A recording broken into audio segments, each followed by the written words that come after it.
سورہ صاد میں حضرت ایوب علیہ الصلوۃ والتسلیم کے متعلق ان کی زندگی کے احوال اللہ تعالیٰ نے بیان فرمائے۔ ویسے دوسرے صورتوں میں بھی، دوسرے پاروں میں بھی حضرت ایوب علیہ السلام کا ذکر آیا ہے۔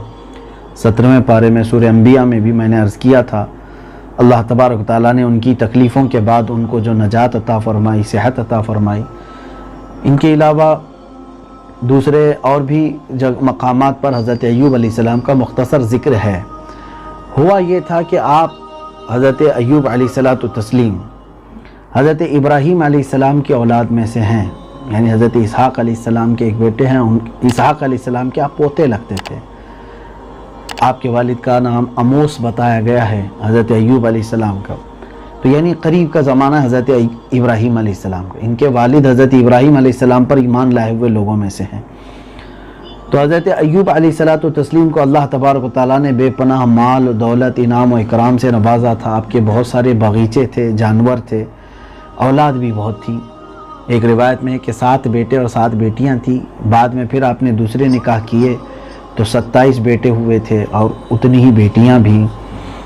یہ اتنی بڑی اولاد آپ کے پاس تھی، آپ کے جائیدادیں، آپ کے مویشی، بہت کچھ تھے، لیکن آپ کی ایک عادت کریمہ تھی، ہمیشہ آپ شکر الہی بجا لاتے تھے، اللہ رب العزت کے شکر میں پوری رات گزار دیتے تھے۔ تو رب تبارک و تعالیٰ کی بارگاہ میں اب یہ آزمائش کا وقت آیا۔ جہاں تک اسرائیلی روایات ہیں اور کچھ دیگر تفسیر میں روایات ملتی ہیں، اس میں یوں بتایا گیا ہے کہ فرشتوں سے اللہ تبارک و تعالیٰ نے یہ دکھا کر رشک فرمایا حضرت ایوب علیہ السلام پر، دیکھو میرا یہ بندہ، اسے ساری نعمتیں میں نے دیا ہے، شکر کرتا ہے۔ ورنہ عموماً ہوتا کیا ہے، جس کے پاس مال آ جائے اس کو تو کسی چیز کی پرواہ نہیں ہوتی، وہ سب سمجھتا ہے یہ میرا خود کا کمایا ہوا ہے، یہ میری خود کی ہے۔ عام طور پر شکر جو ہے نعمت آنے کے بعد ہی ہوتا ہے، لیکن نعمت آنے کے بعد اکثر لوگ بھول جاتے ہیں۔ اللہ کو یاد کرنے اور دین کی طرف آنے کا وقت جو لوگوں نے مقرر کر رکھا ہے، وہ بیماریوں کے وقت، آفتوں کے وقت، تکلیفوں کے وقت، خوشیوں کے وقت نعمتوں پر شکر کرنا۔ اس کے لیے قرآن میں اللہ نے فرمایا قلیل من عبادی الشکور، میرے بندوں میں شکر کرنے والے بہت کم ہیں، اللہ تعالیٰ نے خود ہی فرمایا۔ لیکن ایوب علیہ السلام اتنا سب کچھ ہونے کے باوجود شکر گزار بندے تھے۔ تو فرشتوں نے عرض کیا، اے اللہ، یہ تیرا بندہ اتنی ساری نعمتیں تو دیا ہے تو وہ شکر کرتا ہی رہے گا۔ رب تبارک و تعالیٰ نے حکم فرمایا، میں یہ ساری نعمتیں اس سے لے کر کے بھی دکھاتا ہوں۔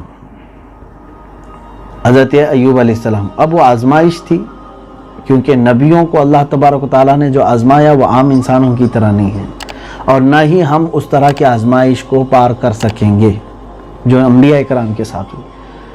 ایوب علیہ الصلوۃ والتسلیم کے ساتھ جو معاملات ہوئے، اچانک آندھیاں چلی، ان کے پورے باغیچے جل گئے، ختم ہو گئے۔ آپ نے اس پر کوئی واویلا ماتم نہیں کیا، کہا اللہ تبارک و تعالیٰ کی نعمتیں تھی، ختم ہو گئی، وہ مالک پھر چاہے تو پھر عطا فرمائے گا۔ پھر کچھ بیماریاں ایسی آئیں کہ ان کے سارے جانور ہلاک ہو گئے۔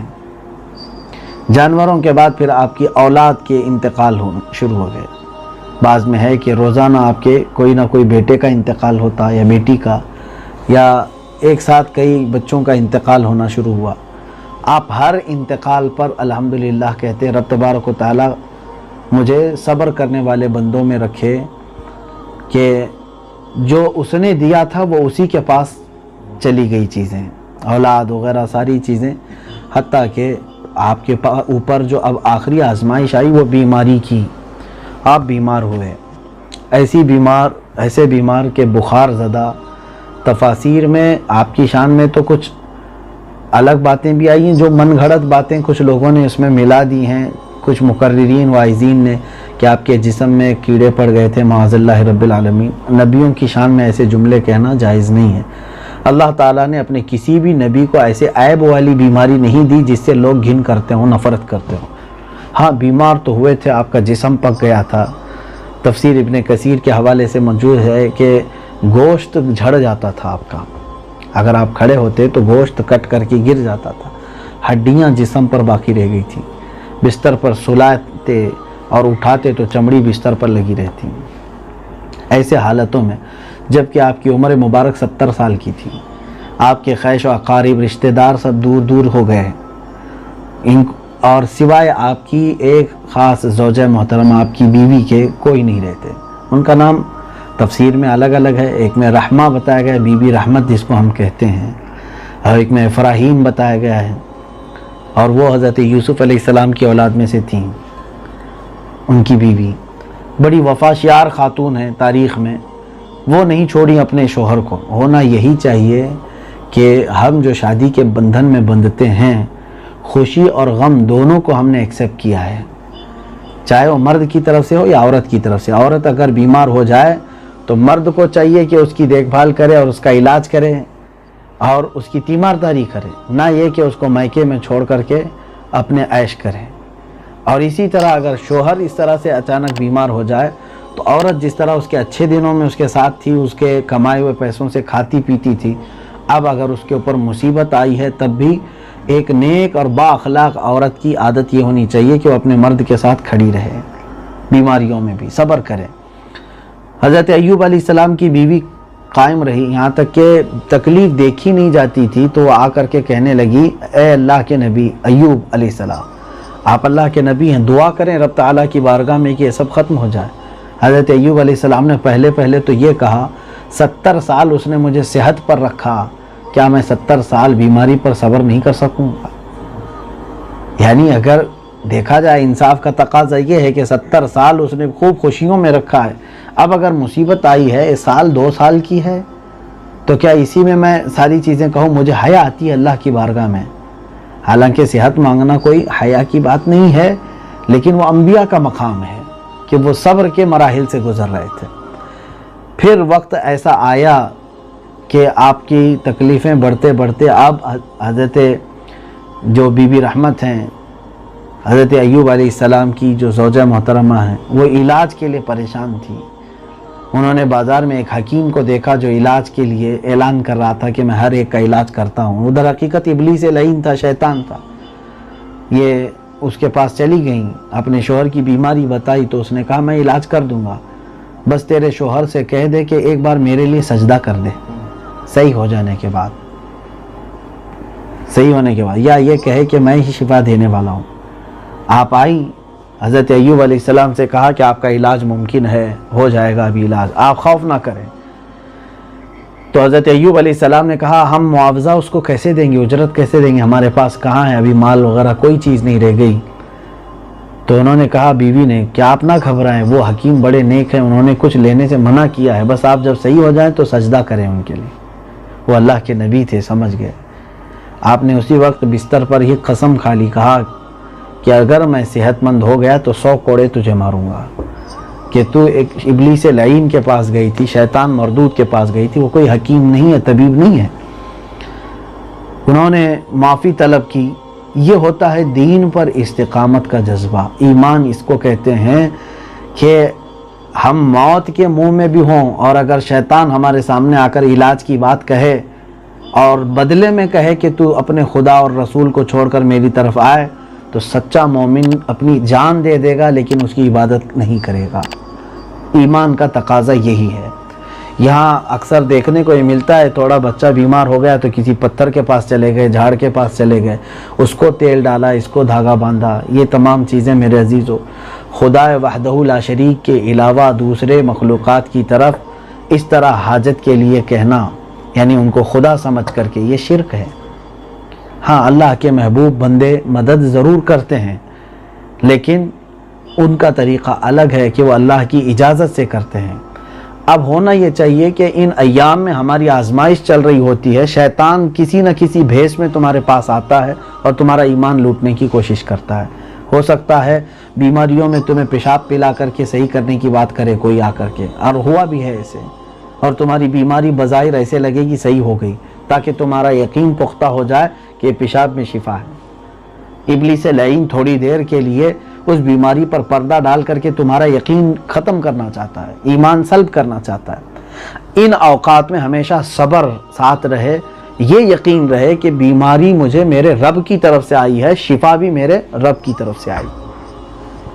حضرت ایوب علیہ السلام نے پھر آخر میں دعا کیا، جو دعا کا ذکر میں نے 17ویں پارے میں عرض کیا تھا وَأَيُّوبَ إِذْ نَادَى رَبَّهُ أَنِّي مَسَّنِيَ الضُّرُّ وَأَنْتَ أَرْحَمُ الرَّاحِمِينَ، اور ایوب نے جب اپنے رب کو پکارا، اے میرے رب تکلیف مجھے پہنچی ہے اور تو سب سے زیادہ رحم کرنے والا، کیونکہ ان کی زبان بھی کٹ گئی تھی، زبان بھی کٹ گئی تھی، جس زبان سے آپ ذکر الہی کرتے تھے اب اس میں دقت آئی تو اللہ تبارک و تعالیٰ نے فوراً آپ کی دعا قبول کی۔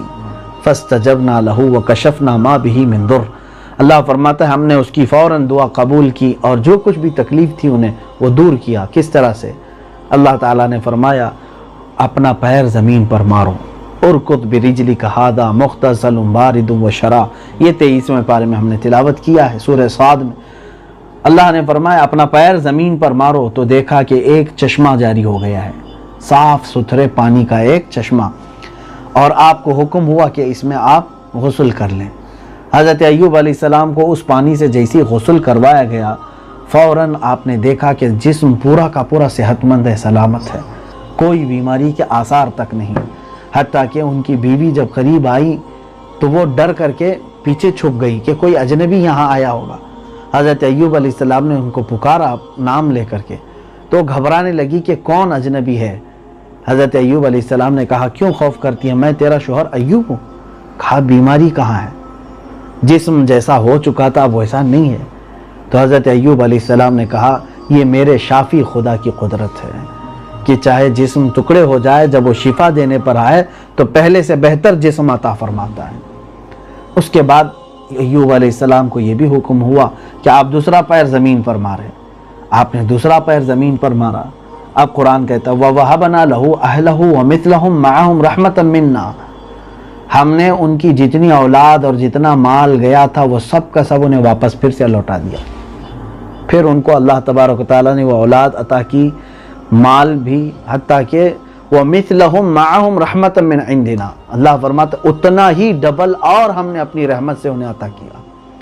شکر کرنے کا صلہ یہی ہے، صبر کرنے والے کے ساتھ اللہ تبارک و تعالیٰ یہی سلوک فرماتا ہے کہ پہلے جو نعمتیں اس کے پاس تھی اس سے کئی گنا زیادہ اس کو پھر سے نعمتیں دی جاتی، بس اپنی یہ 50 گرام کی زبان کو روک لینا جو شکایتیں بہت کرتی ہے۔ دیکھتے نہیں آپ ہم زندگی میں اگر کچھ بھی ہو جائے، آپ سے پوچھا جائے بخار، ہاں بخار ہے، وہ ہے، یہ ساری بیماریاں تو ہم پورے لوگوں کو بتاتے ہیں، لیکن جب ہم خوشحال ہوتے ہیں تو اس کا چرچا کیوں نہیں کرتے؟ خوشحال ہیں تو اس کا بھی تو چرچا ہونا چاہیے۔ اور قرآن کہہ رہا ہے وَأَمَّا بِنِعْمَةِ رَبِّكَ فَحَدِّثْ، تمہارے رب کی جو نعمتیں ہیں اس کا اظہار کرو۔ آپ اچھا پہنو اور کہو الحمدللہ مجھے میرے رب نے بہت اچھا رکھا ہے، میرے گھر میں آج بہت اچھا کھانا پکا ہے، اے اللہ تعالیٰ کا فضل ہے۔ اس کو غرور اور گھمنڈ نہیں کہتے، یہ اللہ تعالیٰ کی نعمتوں کا اظہار ہے۔ لوگوں کو بتاؤ کہ مجھے میرے مولا نے کبھی بھی کم نہیں رکھا۔ صرف بیماریوں میں شکایت کرنا اور وہ بھی بندوں سے، رب سے نہیں، بندوں سے کہنا کہ کیا کروں، دھندا مندہ ہے، طبیعت ایسی ہے، فلاں بیمار ہے، سب گھر میں پنوتی لگی ہے، وہ ہے، یہ ہے، یہ تمام چیزیں جو ہے شکایت کی زبان اتنی لمبی ہوتی ہے۔ ہم کس کی شکایت کس سے کر رہے ہیں؟ اللہ کی طرف سے آئی ہوئی ان مصیبتوں اور بیماریوں کی شکایت بندوں سے کر رہے ہیں جو ہم سے مصیبتیں دور کرنے کی طاقت بھی نہیں رکھتے۔ ہاں اگر بندوں کی تکلیف، ان کی دی ہوئی تکلیف ہوتی تو آپ شکایت کرتے رب تعالیٰ کے حضور کہ مولا ان سے مجھے پریشانی، ان سے پریشانی ہے، تو قادر مطلق ہے، تو ہمارے لیے کافی ہے، تو منتقم حقیقی ہے۔ یہ طریقہ ہوتا ہے۔ بندوں سے ملی ہوئی تکلیف کی شکایت کس سے کی جاتی ہے؟ رب سے۔ یہاں الٹا ہو گیا، اللہ تبارک و تعالیٰ جو آزمائش کے لیے تم پر بھیجا اس کی شکایت آپ پورے محلے میں کر رہے ہو، یہ ناانصافی ہے اپنے رب ذوالجلال کے ساتھ۔ اب سنیے، صحت و سلامتی بھی مل گئی، مال و دولت بھی مل گیا، ساری چیزیں جیسی تھی ویسی، پھر آپ اپنے ذکر و شکر کی عبادت میں مصروف ہو گئے، اور اللہ تبارک و تعالیٰ نے اس واقعے کو بھی ذکر فرمایا۔ آپ اپنی بیوی کو 100 کوڑے مارنے والے تھے کیونکہ انہوں نے قسم کھائی تھی میں اگر صحت یاب ہو گیا تو تجھے 100 کوڑے ماروں گا۔ اچھا، ایک تربیت دینے کا طریقہ یہ بھی ہے اپنی بیویوں کو، اپنے بچوں کو، کہ اگر شریعت کے خلاف ہٹو گے تو پھر میں تمہارے ساتھ یہ کروں گا۔ یہ سختی آپ دکھائیں، یہ نہیں کہ اگر میرے پیر نہیں دبائی تو تجھے مار دوں گا، اگر تو میرے کپڑے نہیں دھوئی تو میں تجھے نکال دوں گا، یہ ضروریات زندگی اگر تمہارے ساتھ نہیں کر رہی ہے تو اس پر اس کو ڈرانا دھمکانا یہ شریعت کا تقاضا نہیں۔ ہاں آپ اس طرح سے سختی کر سکتے ہیں کہ اگر تو فجر میں نہیں اٹھے گی تو میں تیرے ہاتھ کا کھانا نہیں کھاؤں گا، یہ سختیاں ہو سکتی ہیں۔ شریعت کے خلاف جائے گی بغیر اجازت کے تو پھر میں تیرے ساتھ یہ سلوک کروں گا، یہ جائز طریقہ ہے اور ایک دوسرے کے لیے یہ تعاون ہے۔ آپ جو سختی کر رہے ہیں کیوں؟ آپ اپنی بیوی سے محبت کرتے ہیں کہ نہیں؟ ضرور محبت کرتے ہیں، تو آپ سوچیں، بیویوں سے بھی میں گزارش کرتا ہوں جو عورتیں ہیں، کیا تم اپنے شوہروں سے محبت کرتی ہو کہ نہیں؟ سب محبت کرتے ہیں۔ اگر آج تمہیں کوئی یہ کہہ دے کہ تم اور تمہاری بیوی ایک جگہ ایک گھر میں نہیں رہ سکتے، 100 کلومیٹر دور وہ رہے گا، 100 کلومیٹر دور تم رہو گی، اور یہ فیصلہ ہو گیا، اگر تمہارے پرائم منسٹر نے یہ اعلان کر دیا 1000 گالیاں دینا شروع کر دو گی، ہمارے جیتے جی سہاگن کو ابھاگن کر دیا، یہ تمام چیزیں ہوں گی۔ آپ محبت کرتے ہیں، آپ دوری نہیں چاہتے، تو یہی حکمہ فرماتے ہیں بزرگان دین، جو شوہر اپنی بیوی سے محبت کرتا ہے اور جو بیوی اپنے شوہر سے محبت کرتی ہے، اسے چاہیے کہ ایک دوسرے کی نیکیوں پر تعاون کریں، تاکہ قیامت کے دن فیصلہ یہ نہ آئے کہ بیوی جہنم میں ہے اور شوہر جنت میں ہے، دونوں کا فاصلہ دور کر دیا جائے تو کبھی نہیں مل پاؤ گے۔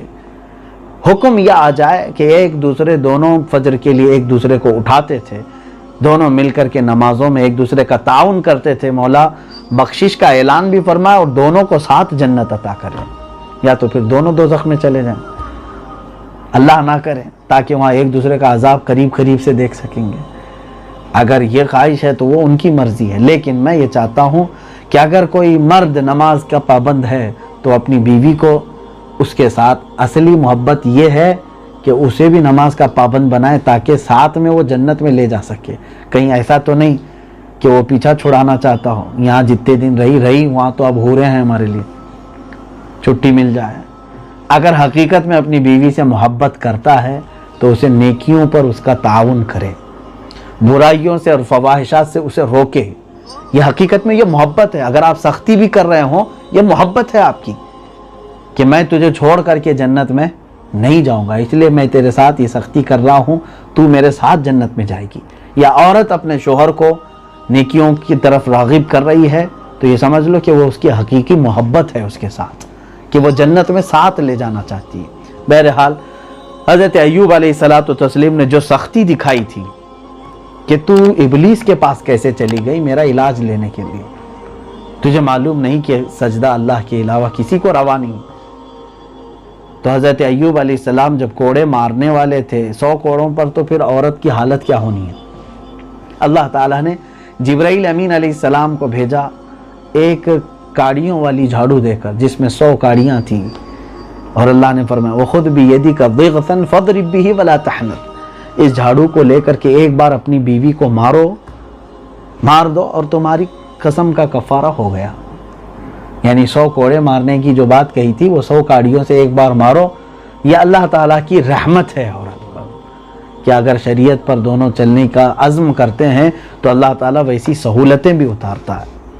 اللہ کریم ہم سب کو خوشحال زندگی عطا فرمائے۔ اب حضرت ایوب علیہ السلام کی زندگی پاک سے جو ہمیں درس ملتا ہے وہ یہ ہے کہ ایک حدیث میں نے پڑھا، قیامت کے دن اللہ تبارک و تعالیٰ 3 نبیوں کے متعلق ہے، حضرت ایوب علیہ السلام، حضرت یوسف علیہ السلام اور کسی ایک نبی کے متعلق ہے کہ قیامت کے دن ان کو لایا جائے گا، تو جتنے لوگ قید میں تھے، جتنے لوگ قیدی رہے، غلام بن کر رہے، اور اگر وہ اپنے رب کے حضور عبادت نہیں کیے تو یوسف علیہ السلام کو اللہ تعالیٰ سامنے لا کر ان کے خلاف حجت بنائے گا، میں نے اپنے قریبی نبی کو، چہیتے نبی کو جیل میں 7 دن 14 سال تک رکھوایا، اور اس میرے بندے نے، اس نبی نے وہاں پر بھی اپنی عبادتیں قائم کی، تمہیں کیا ہوا تھا؟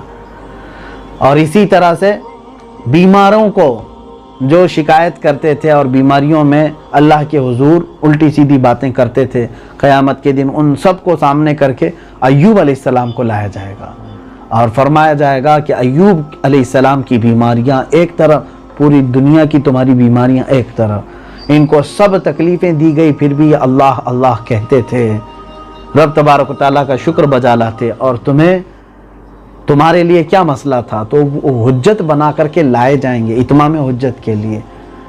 عزیزان گرامی، جب کسی کے گھر میں بیمار ہوتا ہے کوئی، تو حدیث پاک میں فرشتوں کو اللہ تعالیٰ بھیجتا ہے اس کے گھر، اور پھر فرشتے رپورٹنگ کرتے ہیں، سب چیزوں کو لے کر کے اللہ کے حضور پہنچتے ہیں، جبکہ قادر مطلق اللہ ہر چیز کو دیکھ رہا ہے، لیکن اس کا ایک نظام ہے۔ رب تعالیٰ فرشتوں سے پوچھتا ہے اس بیمار بندے کو تم نے کس حال پہ چھوڑا؟ وہ کیا کہہ رہا تھا میرے بارے میں؟ اب ظاہر سی بات ہے وہ کچھ تو کہہ رہا ہوگا۔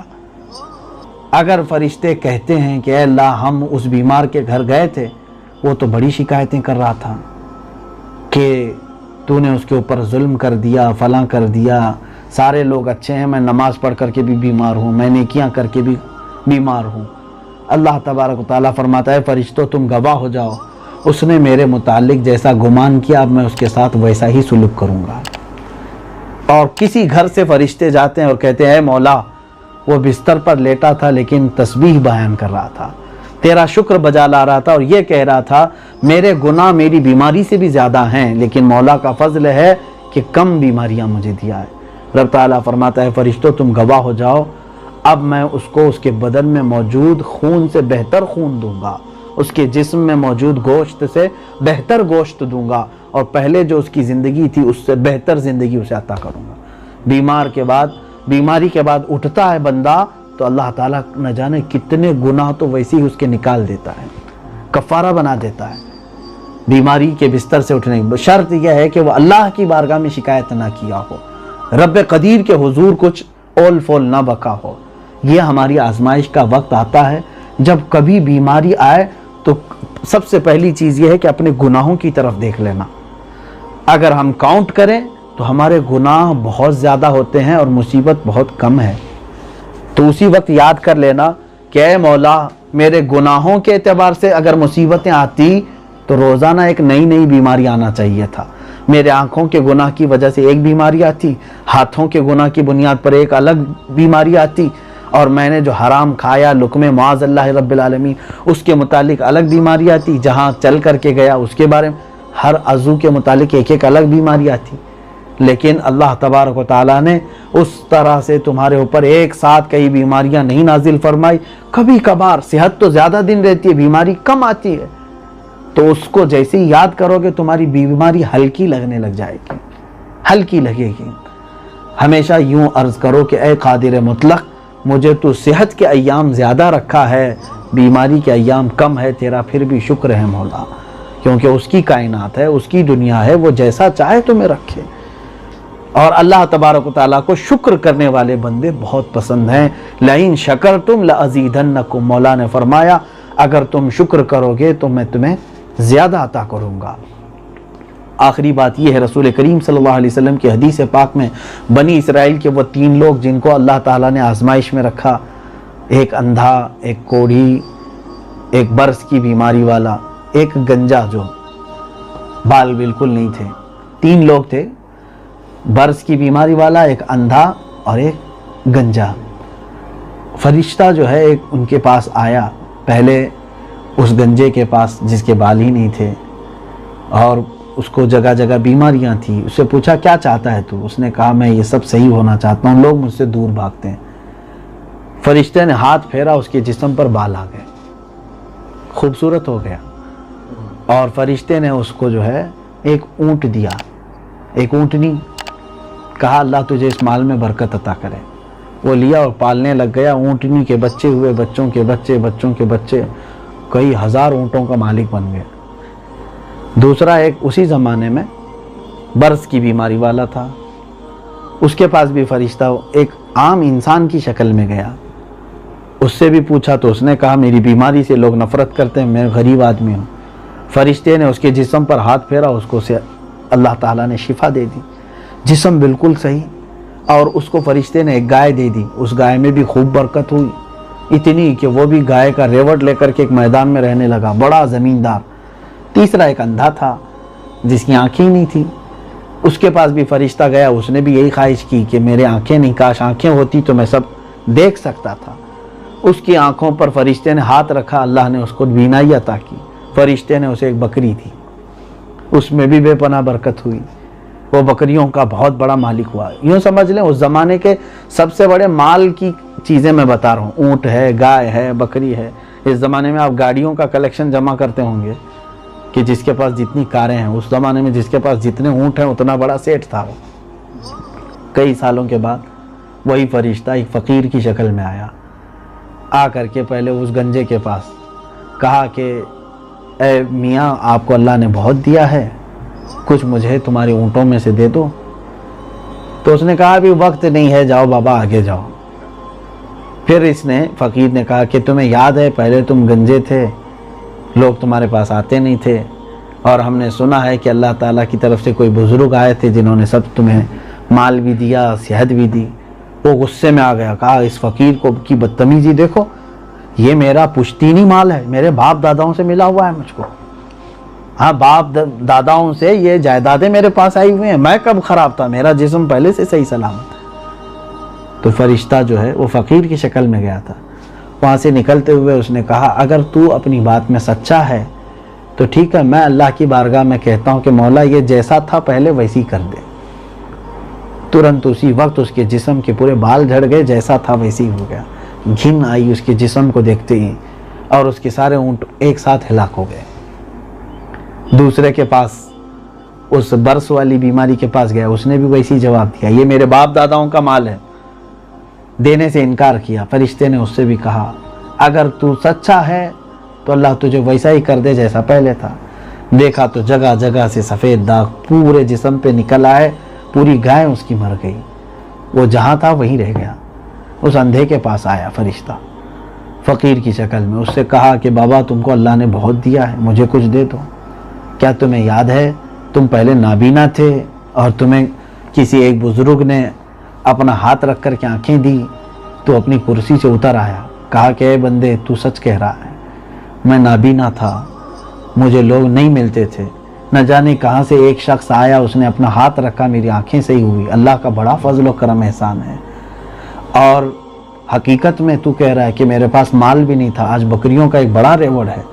اے بندے تجھے اگر میرا پرانا وقت یاد آیا ہے, تجھے معلوم ہے میرا پرانا وقت, تو تو نے مجھے اپنا پرانا وقت یاد دلایا. تجھے جو بکری چاہیے لے جا سکتا ہے, جو بکری تجھے چاہیے میرے ریوارڈ میں سے تو لے جا سکتا ہے. اس فرشتے نے کہا تو امتحان میں کامیاب ہے, تو امتحان میں کامیاب ہے. نہ مجھے بکریوں کی حاجت ہے نہ ہی مال کی حاجت ہے, میں اللہ کی طرف سے آیا ہوا فرشتہ ہوں.